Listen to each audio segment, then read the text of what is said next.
बिस्मिल्लाहिर्रहमानिर्रहीम। अस्सलाम वालेकुम। Welcome to my channel kitchen with Minsa.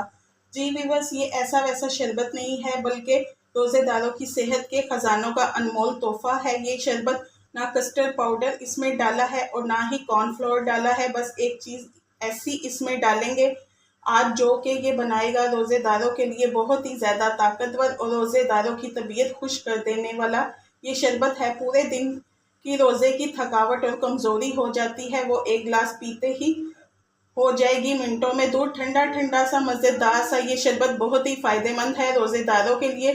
तो चलिए रेसिपी को शुरू करते हैं। ये दूध का शरबत बनाने के लिए यहाँ मैंने 1 किलो दूध लिया है और इसे उबालने के लिए मैंने रख दिया था। सबसे पहले हम दूध को जो है वो अच्छे तरीके से उबाल लेंगे। 2 से 3 दफ़ा दूध के अंदर उबाल आ जाएगा तो हम इसके अंदर एक ऐसी चीज़ डालेंगे जिसका मैंने आपसे ज़िक्र किया है। बहुत ही सस्ती चीज़ और रोज़ेदारों के लिए तो बहुत ज़्यादा फ़ायदेमंद है। रोज़ेदारों की तबीयत बहाल हो जाएगी। यहाँ पर आप देख सकते हैं कि दूध में उबाल आ चुका है। अब मैं इसके अंदर डालूँगी आधा टीस्पून के करीब इलायची पाउडर। ये ऐड कर देंगे। इलायची डालने से दूध के अंदर बहुत ही ज़बरदस्त और प्यारी सी खुशबू आएगी। अब इसके अंदर 1 चम्मच के करीब गुलकंद का ऐड करेंगे।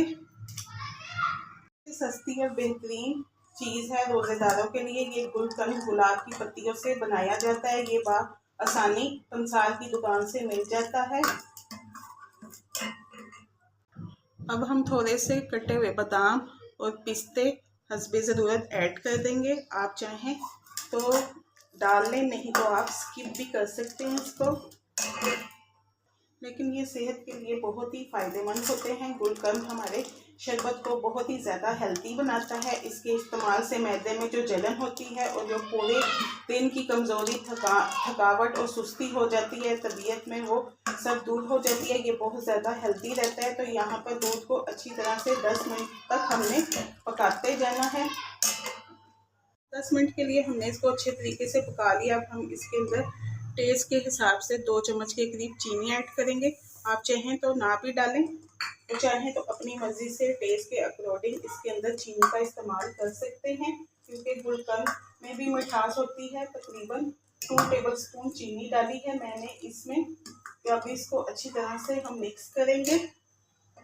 अगर आपको मीठा ज़्यादा पसंद है तो अपने हिसाब से डाल लीजिएगा। तो यहाँ पर दूध को अच्छी तरह पकाया है। दूध हमारा जो है वो गाढ़ा हो गया। सारी चीज़ें इसमें अच्छी तरह से पक चुकी हैं। अब आपने भी इसे 10 से 12 मिनट तक अच्छी तरीके से पकाना है। अब हम इसके बाद गैस की फ्लेम को ऑफ कर देंगे और इसे रूम टेम्परेचर पर ठंडा होने के लिए रख देंगे। ठंडा करने के बाद इसको फ्रीज़र में रख दिया था ताकि ये खूब अच्छी तरह से ठंडा हो जाए दूध।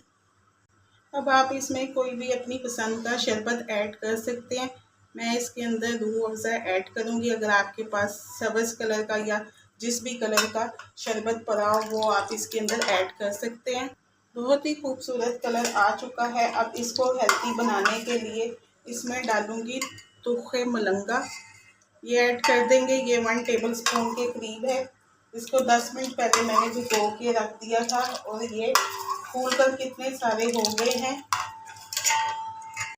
ये मैदे में ठंडक पहुंचाते हैं, बहुत ही फ़ायदेमंद होते हैं। जैसे कि आपको पता है कि रोज़ों में मौसम थोड़ा नॉर्मल है, थोड़ी सी गर्मी भी हो जाती है। तो इस मौसम में आप ये शरबत दूध का बना कर पी लें। आपकी सेहत के लिए बहुत ही फ़ायदेमंद है। 1 गिलास पीने के साथ ही यकीन माने आपकी तबीयत खुश कर देने वाला शरबत है ये।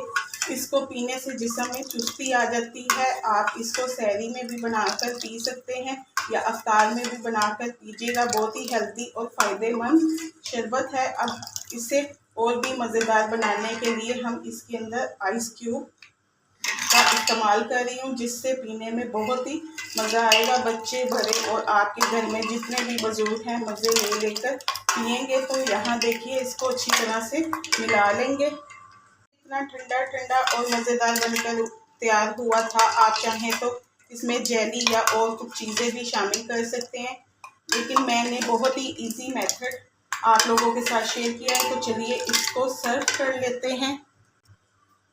अब हम इसको ग्लास में सर्व कर लेते हैं। आप लोग भी इस रेसिपी को ज़रूर ट्राई कीजिएगा, आपको ज़रूर पसंद आएगी ये रेसिपी। तो अच्छी लगी हो तो फैमिली और फ्रेंड के साथ शेयर भी कर दें। चैनल पर नए हैं तो सब्सक्राइब भी कर दें। मिलते हैं इंशाल्लाह एक और नई रेसिपी के साथ। ओके, अल्लाह हाफिज़।